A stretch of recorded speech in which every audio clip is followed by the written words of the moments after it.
Welcome back to part 2 of the previous video. Before I go any further, I do want to state that I plan on posting a little bit more often with some other type of modifications and repairs. I know these tire type of videos are probably not everyone's cup of tea, these tires and the chassis. So I do have a bunch of videos in the queue that are coming up with additional modifications and repairs that should interest other people more than these boring type of videos. So if you are interested in those type of videos, I say stick around, make sure you click on that subscribe button, and hopefully you will see some more videos posted more often. But continuing on to part 2 of the previous video, this is actually the spare tire underneath my Winnebago View, and this is one thing Winnebago did right. Most of the other RV manufacturers on the Sprinter 3500 cutaway chassis actually don't even have a spare tire. So Winnebago, I think it's because they use custom sized tanks and they place the tanks in other areas that they're able to put a spare tire under here.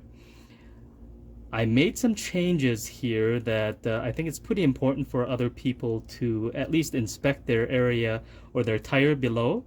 So let me show you what I have or what I have done, and then on top of it I will show you how to take this tire out. It's a one-person job. It can be done. It's a little bit difficult, but you can wiggle this thing out of here. But let me show you two things that I changed. Number one, down below here, if you look down below here, this tire is sitting on this bracket, and this bracket, what you can't see underneath this white tape is it's wrapped in foam, and this white duct tape is wrapped around it. And what I discovered was that this flat bracket was actually cutting into the spare tire, and you may want to inspect yours before it becomes damaged, but this is something I highly suggest. The other thing that I've made changes to was this bracket right here. This is different than the standard configuration. What you will see is a black T-handle. It's a plastic handle, and it looks like a handle that you would spin loose. The problem is this nut here, this nylock nut, is pressed into this black plastic T-handle. I did not know that. All I saw was a black T-handle, and I tried to remove it in my driveway, and I kept spinning it, and it would just spin and nothing would happen. And without knowing that there was actually this nut that was pressed into the T-handle, I ended up ripping the whole T-handle out, which was actually pretty difficult. I had to rip the handle out with a large pair of pliers, and what I discovered was this nylock nut was partially seized on this threaded rod. The oxidation over the years, you can actually see the rust. I don't even live in a rust area, but you can see the oxidation forming, and that T-handle was spinning, and without knowing that there was actually a nut pressed into it, it was very difficult to remove. And I'm glad I discovered that in my driveway. So if you run into that in the future, just know that this nut is pressed into there, and if it keeps spinning, you're just better off ripping that whole handle off and using a socket to remove this.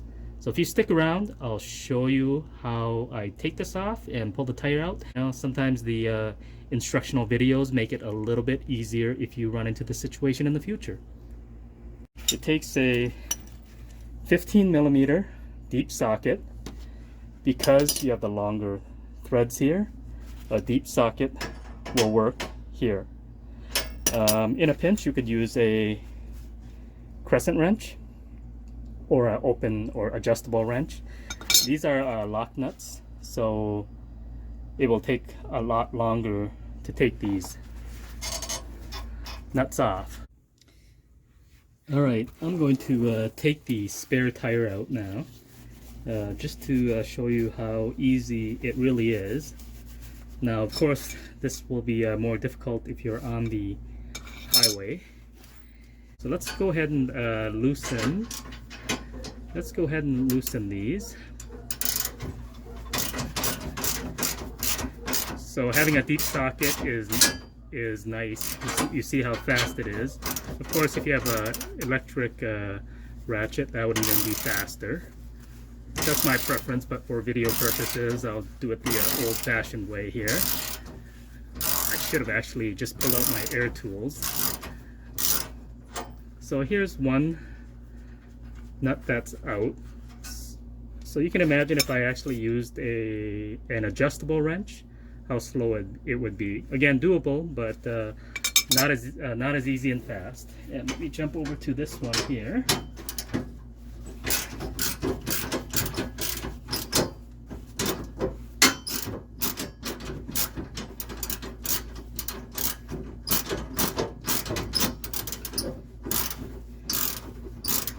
Not very exciting to see, but you can fast forward. But you fast forward to the part where I actually dropped the tire, and I won't bore you to death with this.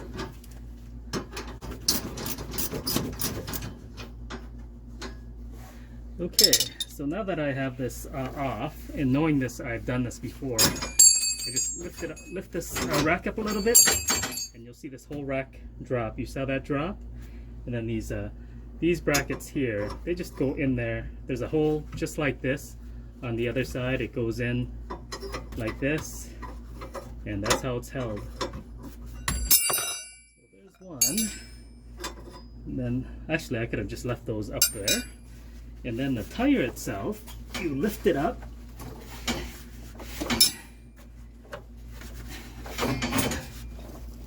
And you will see you have to clear this bar, but it just slides forward.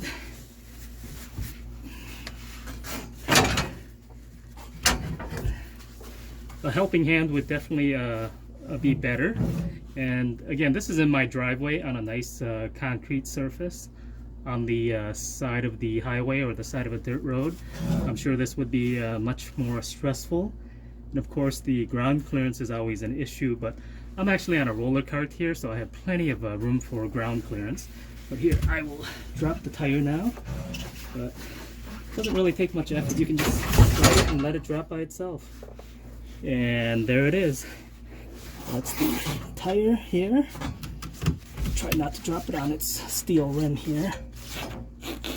There we go. All right, that is it. That'll give you a little bit of a help on when you have to take your tires off. I know the last couple of videos were probably pretty boring. It had more to do with the tires, but stick around. I do plan on posting a couple of more videos more often on some other tips that you can do or do to your Winnebago View or similar RVs. Make sure you hit the thumbs up and subscribe. And I think, you know, the notification bell and all that, I think you've been around YouTube long enough on what to do. But I do plan on posting a lot more videos more frequently on the tips and tricks you can do to your RV. And we'll see you on the next one.